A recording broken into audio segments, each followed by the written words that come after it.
So here we are in 2023, and there's a lot of different cameras on the market right now. There's the new Fujifilm XT3, and I haven't tried it yet, but I'm sure it's a great camera. Here I am with the Fujifilm XT3.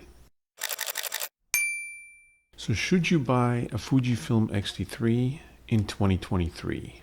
And why would you, and why wouldn't you?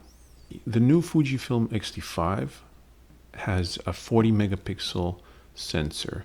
That might be great for some, but it's not necessary. 26 megapixels is just good enough for me, and I'm sure good enough for a lot of people. It's not a full frame sensor to cram 40 megapixels in it. I've heard some people report that the Fujifilm XT3 isn't that great in low light. The screen with the Fujifilm XT3 and Fujifilm XT3 is just the same. So you can flip it up this way and you can flip it up this way for vertical shooting. Now that's great.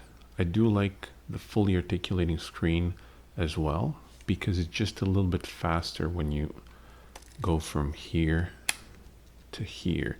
This one is a little bit, you can't do it quickly.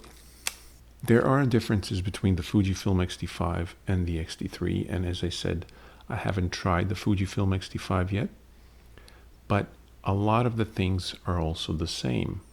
So both cameras can shoot 10-bit video up to 4K 60. They have these dials, the layout and everything is pretty much the same. Overall, they're very similar cameras. Now there is one difference, and that is that the XT3 has Ibis and XT3 doesn't. That is very useful, especially when you're traveling and you can't bring a gimbal or you don't want to bring a gimbal.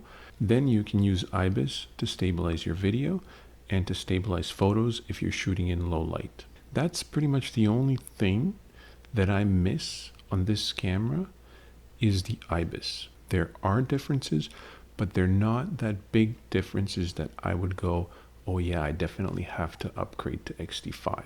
Now, when it comes to Fujifilm XT4, there are some differences, and that is the fully articulating screen. I do like the fully articulating screen, but this is the second best. You can go flip up this way and flip up this way. Two SD cards. Okay, so the battery is different. Yeah, you will get more shots on the Fuji X-T4 and the Fuji X-T3, but really, this camera is still very good, even in 2023, because not much has changed. You're not going to have some crazy features on the Fujifilm X-T4 and the Fujifilm X-T3. Most of the features that you actually need are going to be on this one as well, except for the Ibis. So should you buy this in 2023? Well, if you have the money, obviously. The difference between this camera used and a new Fujifilm X-T3 is probably about $1,000. So this one is probably half the price or even less than that. And it will give you most of the features that the Fujifilm X-T3 has. With the image quality between these cameras, you're not going to see much of a difference. It's 26 megapixels, crop sensor, and the technology didn't advance that much in just a few years. So you're going to see the same or very similar raw files. And if you're editing your pictures, you're not going to see much of a difference between the XT3 files and the XT3 files. If you want 10-bit video for not much money, Fuji X-T3 in 2023 is a great choice. Okay, so I will switch now from the camera that I'm filming on right now to Fujifilm X-T3, and I'm going to show you the Flog and the 10-bit video and the graded 10-bit video as well.